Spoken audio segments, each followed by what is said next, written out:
తోటి ఇంత బీభత్సం సృష్టించారు. తప్పకుండా వాళ్ళకు కఠిన శిక్షలు అమలు చేయాలనే కోరుకుంటున్నాము. అదే విధంగా నరేంద్ర మోడీ కూడా ఈ నా కొడుకులను వదిలిపెట్టము, మట్టిలోనే కలిపేస్తా అన్నారు.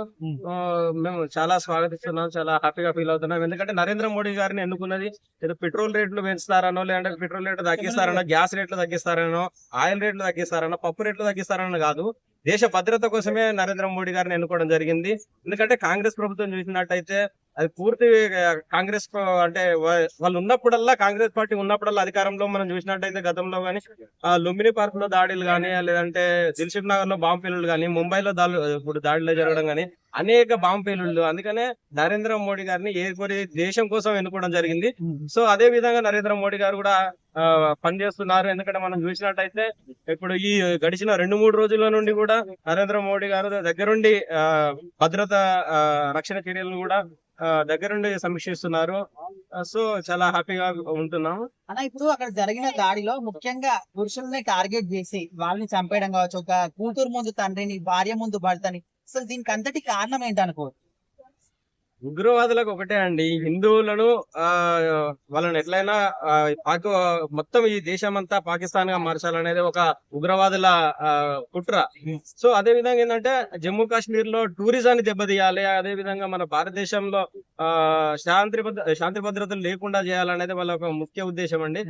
ఎందుకంటే మనం చూసినట్టయితే ఈ నరేంద్ర మోడీ గారు వచ్చిన తర్వాత ఇప్పుడు చాలా వరకు తగ్గిపోయినాయి.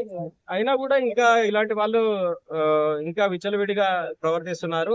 మీరు అన్నట్టు మగవారి పైన దాడి చేయడం, ఇంకా అది వాళ్ళ మర్మాంగాలను చూసి వాళ్ళు ముస్లిమా కాదా అని చంపడం అనేది ఎంత పాశవిక చర్య అంటే అది మనం ఆ మనం అది దాన్ని ఖండించరాని విధంగా కూడా ఉంది. అసలు అది తలుసుకుంటేనే ఒళ్ళంతా గగురు వస్తుంది.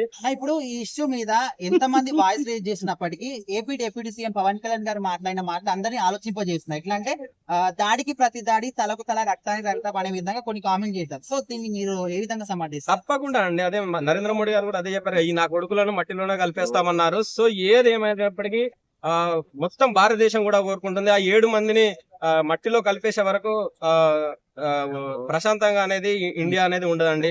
ఎందుకనంటే ప్రతి ఒక్క భారతీయుడు కూడా కోరుకుంటున్నాడు ఎవరైతే ఆ దాడిలో పాల్గొన్నారో వాళ్ళందరినీ కూడా హతమారిస్తే గానీ ఈ చర్య అనేది ఆగదు.